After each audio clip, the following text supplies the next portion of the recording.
Gold దుఃఖం పోతే ఈ నక్లెస్ రేట్ ఎంత, ఈ దుద్దుల రేట్ ఎంత, ఈ శంపశ్వరాల రేట్ ఎంత, ఈ వడ్డానం రేట్ ఎంత, ఈ ముక్కుపుల్ల రేట్ ఎంత, ఈ హారం రేట్ ఎంత, ఆ హారం రేట్ ఎంత అని రేట్ అడిగి ఇక డబ్బులను బట్టి బంగారం కొనుక్కొని పోతారు.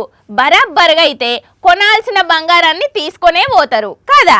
అయితే గీడొక అక్క మాత్రం బంగారం కొనేటందుకు పోయింది. కానీ ఏం చేసిందంటే అయిపాయ్ చూసిండ్రా అనుల్లా అక్క పర్ఫార్మెన్స్ ఎట్లున్నదో.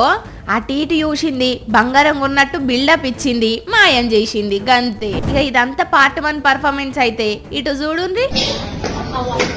అరే మళ్ళా ఇదేంది ఇంతగానో పర్ఫార్మెన్స్ ఇచ్చి సారీ చెప్తున్నదంటే ఇంకా అర్థం కాలేదా నుల్లా? ఈ దొంగతనం చేసి ఒక్కటే నిమిషంలో దొరికిపోయిందటనుల్లా. అందుకే ఇట్లా దుగ్న పొల్లకు సారీ చెప్తున్నది. గుజరాత్ రాష్ట్రం వడోదరలో బంగారం కొనేతందుకు పోయిన ఈ దొంగక్క గారు అక్కడికి పోయి ఎందుకు మనసు మార్చుకున్నదో గాని కొనేది ఇడిచిపెట్టి దొంగతనం చేయాలి అని చూస్తే ఇట్లా కేసుల పాలు కావడమే గాక దొంగ ముద్ర పడి పరువు కూడా పోగొట్టుకున్నది. ఇక ఇది ఇటు ఉంచితే